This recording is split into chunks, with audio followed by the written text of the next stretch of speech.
नमस्कार मित्रांनो, आज आपण डॉक्टर बाबासाहेब आंबेडकर यांच्या एका अशा विचारावर बोलणार आहोत जो आजच्या भारतासाठीच नव्हे तर संपूर्ण जगासाठी अत्यंत महत्त्वाचा आहे. समता नसेल तर लोकशाही टिकणार नाही. हे वाक्य फक्त एक मत नाही, हा बाबासाहेबांनी लोकशाहीला दिलेला इतिहासातला सर्वात गंभीर इशारा आहे. आज अनेक देशांमध्ये लोकशाही आहे, निवडणुका होतात, सरकारे बदलतात, पण तरीही अन्याय, भेदभाव, असमानता वाढतोय. मग प्रश्न असा आहे, लोकशाही असूनही माणूस असमान का आहे?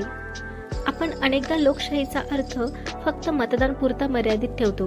बाबासाहेब मात्र सांगतात, लोकशाही म्हणजे फक्त राजकीय व्यवस्था नाही, ती समाजाची जीवन पद्धती आहे. लोकशाहीचा आत्मा आहे. स्वातंत्र्य, समता, बंधुता जर यापैकी एकही घटक नसेल तर लोकशाही पोकळ ठरते. समता नसलेली लोकशाही ही फक्त सत्ताधाऱ्यांसाठी लोकशाही असते, सामान्य माणसांसाठी नाही. समता म्हणजे सगळे सारखी दिसावेत असं नाही. समता म्हणजे जन्मावरून भेदभाव नको, संधी सगळ्यांना समान, कायद्यापुढे सगळे समान, मानवी प्रतिष्ठा सगळ्यांसाठी समान.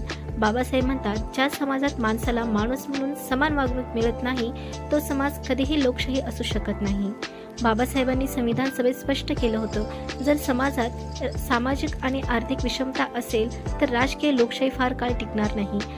कारण काय होतं, काही लोक सत्तेवर, काही कायम शोषित, काहींचा आवाज महत्त्वाचा, काहींचा आवाज दुर्लक्षित. ही परिस्थिती लोकशाही नष्ट करते आणि हुकुमशाहीकडे घेऊन जाते. बाबासाहेबांनी जाती व्यवस्थेला लोकशाहीचा सर्वात मोठा शत्रू म्हटलं आहे. त्यांचं प्रसिद्ध वाक्य, जात ही श्रमांची विभागणी नाही, ती श्रमिकांची विभागणी आहे.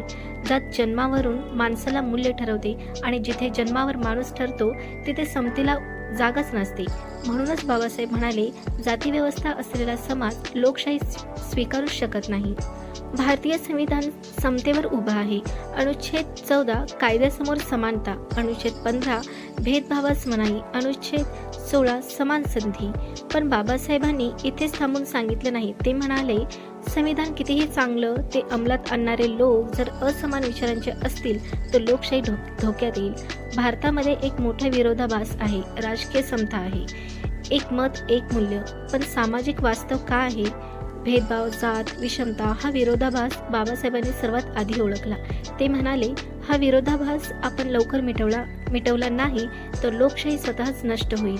आज बाबासाहेब जिवंत असते तर त्यांनी आपल्याला विचारलं नसतं, तुम्ही लोकशाहीची पूजा करता का, पण समतेला स्वीकारता का, असे विचारलं असतं. आजही दलितांवर अन्याय, महिलांवर अत्याचार, आर्थिक विषमता, सामाजिक बहिष्कार हे सगळं असताना लोकशाही मजबूत कशी राहील?